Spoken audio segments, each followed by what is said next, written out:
So approaching a deal. I love deal making. So that's my funnest part of the whole business is making deals with either a business or an artist or an entity or what's going on, because first things first, I have to want to be in that deal with someone. And once I want to be in a deal with somebody or a business, I really sit with the person one-on-one before anybody else and the attorneys get involved and say, what do you want? Tell me what you want, because I'm going to see if I can deliver that to you. My job as a deal maker is to deliver what the person or the business need, what they want. And sometimes people aren't clear on what they want, so that's important too, because it takes time to get to know someone. I spend a lot of time with my artists. I spend a lot of time with the businesses. They become my family, because I can't help anyone unless I know who they are. And that means sharing time together. You really do bond. And that's the hard part about the entertainment business. It's still business, but you become really good friends. And it's a hard line, because you got to know what that line is when you don't go too overboard. You get your feelings involved and things like that, because it's so creative. We spend so much time together. But for me, it really is finding out what the artist wants or the business wants.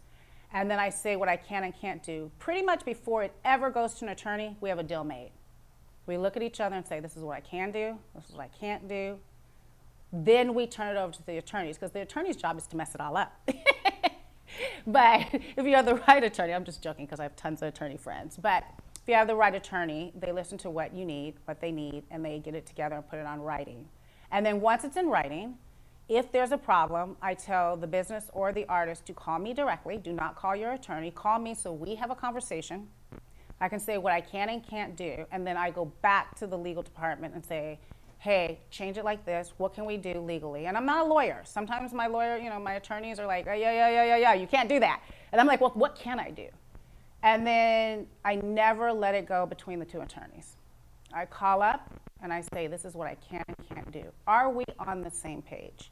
And that's the art of closing a deal.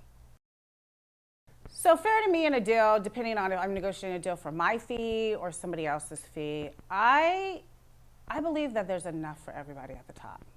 So sometimes I undervalue myself, to be honest with you. Sometimes I go in, if I really want a job or really want to work with somebody, I will lower my fee for the first 3 months, because I know in 3 months they're going to turn around and go, okay, I'm going to lower my fee for 3 months, and in 3 months you're going to tell me that, yeah, I'm going to pay you what you deserve. And that's how it works if you do the right job. Or we walk away. So for me, I try to be as fair as possible. I try to gauge what is affordable for whoever I'm doing the deal with. And I don't try to overcharge. I really want people to be happy with the work I'm doing. I want them to be happy with the deal they have. And it's not just about me. When you're working with somebody and doing business, you want everyone happy, or it's not going to work anyway. And you want to keep it. So for me, I try to be as fair as possible, fee-wise. And again, I always ask, what can you afford? Because then it gives you a barometer. Before I say what I want, it gives you a barometer where they're at. And if it's less than what you want, you go, that might not work for me, but can you do this? And that's another art of the deal. Being fair, not being stingy, not being over-aggressive. And sometimes I've taken jobs where I've taken really small amounts of money, and I say, in 3 months, you're happy, you want to keep me, you got to pay me this, and it works out every time.